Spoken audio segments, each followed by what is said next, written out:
Welcome back to The Next. I'm Jackson Kurtz. Wow, what a week it has been in the entertainment world. The Crying Jordan meme makes a triumphant return. The Running Man dance, the new Running Man dance craze has gone viral. And who says a 30-year-old can't play high school basketball? We also remember the passing of a music icon, Prince. We are recovering from a huge loss in the world of music. Prince, who redefined the music scene in the 80s and 90s, died Thursday morning. He was 57 years old. The circumstances around his death are still being investigated. The autopsy has concluded, but results may not be released for days or even weeks. Music fans and industry professionals are still in shock. I'm very surprised and saddened at the number of great losses that the music world's felt over this year already. It's amazing. These artists, Bowie and Prince, both are so iconic in their creation of new ways to express and new kinds of art and crossover into the world of contemporary classical music and the avant-garde and pop culture, and really pushed boundaries in ways that we aren't seeing today. So it's a big loss. Fans from all over the globe have flocked to communal spots to celebrate the music life of the iconic artists. In the early every city nearly flocked to the streets to show their love for the former icon. An up-and-coming artist and KU student performed at the Granada at the age of 16 and hasn't looked back since. After his debut album, Kansas City King, Gabriel Andrews is excited to create more music. Our own Jordan Smallwood got a chance to talk and get to know the self-proclaimed Kansas City King. This is Kansas City native and KU student Gabriel Andrews. He said his rapping started when the same thing that pushed him away from childhood pushed him closer to the pen and pad.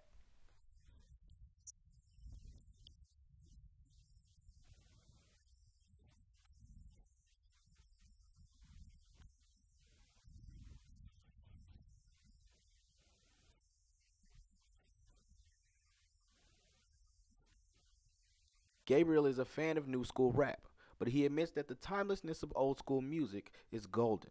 He hopes to achieve that with his own raps by using these three themes.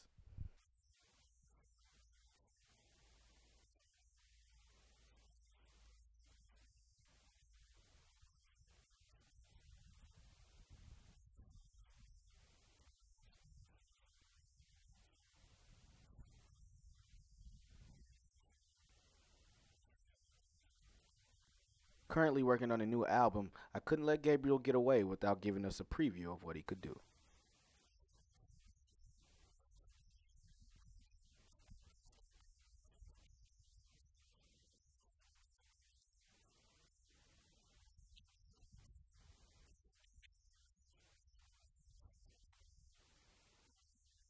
Jordan Smallwood, KUJH.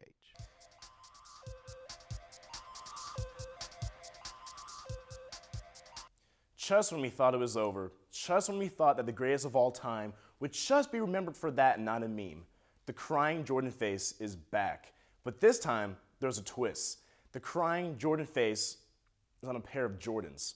Andrew Wise and Sherman Winfield created the custom pair of Air Jordan 8s as part of an art project. They even had the Crying Jordan face on the insole of the shoe. What does Mike think of these shoes? We don't know. But I'm guessing those guys might be getting a call from Nike in the near future. I'm gonna cop a pair of those. Another day, another new dance craze. That, going on behind me, is the Running Man.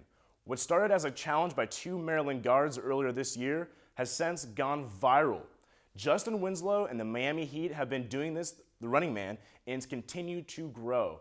Now, it hasn't grown to the Harlem Shake levels yet, but it's on its way. And I mean, come on, it's so easy, like, I gotta practice it more. So whatever. Try this one on for size. A Canadian high school has an eligibility issue.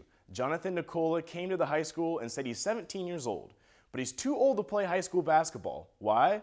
Because he's actually 29 years old. The Border Service officials arrested him for violating the Immigration Refugee Protection Act. I wonder if the tip was that he knew what a VCR was. I mean, what is that? I don't know. Was he walking around the hallways listening to his Walkman? Did he have LL Cool J in his Walkman? Did he wear his blazers inside out like the Fresh Prince? Let me know. Let's be honest.